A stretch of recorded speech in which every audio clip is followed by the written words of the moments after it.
every peril to himself or herself to preserve the secrets of his or her client. And we'll cite Hoosier versus Superior Court, and People versus Speedy Oil Change Systems, and TN versus Superior Court.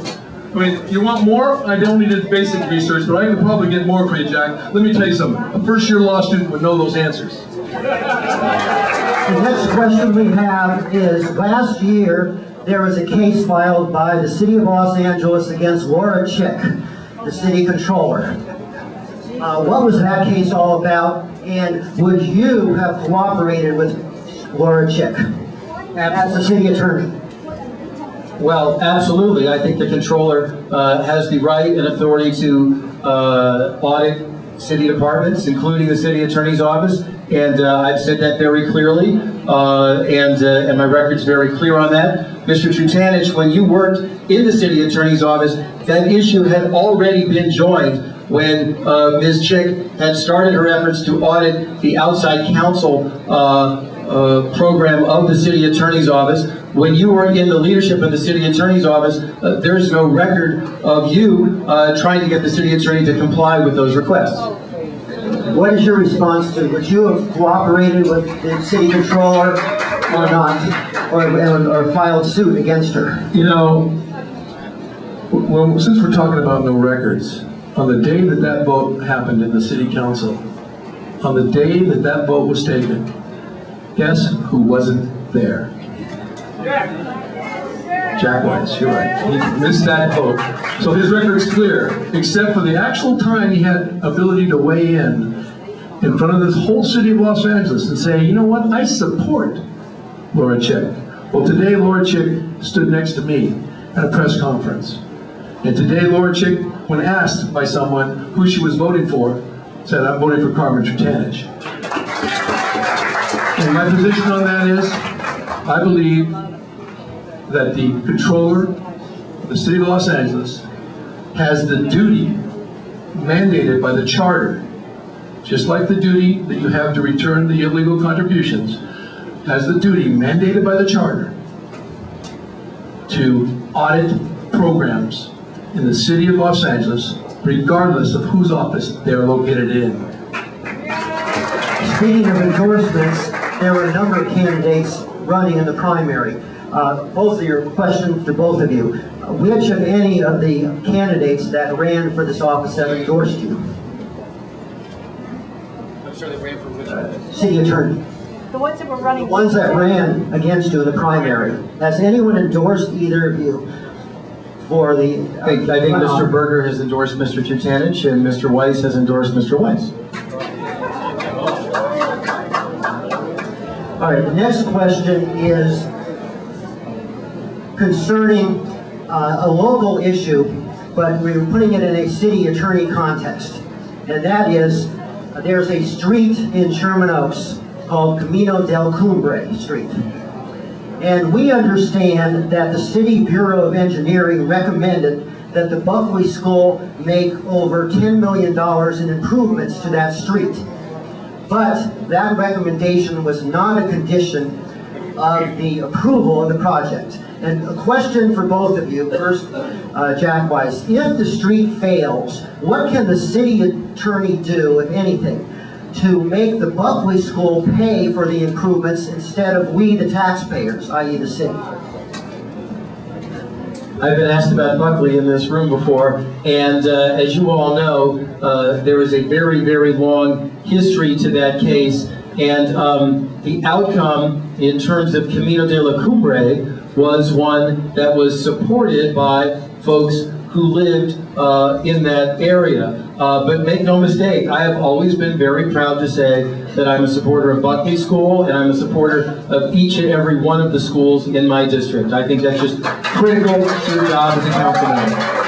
So what, as a city attorney, can you do, if anything, if this street fails and millions of dollars need to be spent by we, the taxpayers, to support that street? You know, I mean, the city is making the improvements and having the improvements made that were appropriate as part of the project, and no one's talking about anything like that happening. Same question? Enforce the codes. My question is, if the Planning Commission recommended that the applicant repair the road at the initial part of the process, which is almost standard form, how did that road get excluded from the finished product? That's the first question. The second question becomes, we live in really, really dire times. The city's looking at $500 million in a deficit. And next year, it could be as big as $1 billion of a deficit. To start giving away what is estimated to be $10 million without a vote of the city, I mean the people itself, is criminal. It's basically taxation without representation. Tonight, there's a tea party going on all over the city because people are tired of being paid for things that politicians do. My weighing in on this is just this. This is just something that may happen in the future. This is something, roads fail, buildings fall, they're finite.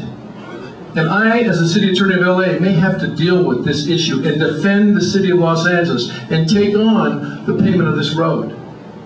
And so from that standpoint, I feel a little bit uneasy and maybe a little bit trying to prejudge an issue. The only thing I can say to that is, how did we get here in the first place? Response. Next question is, we've read a lot about litigation between the city and the billboard industry.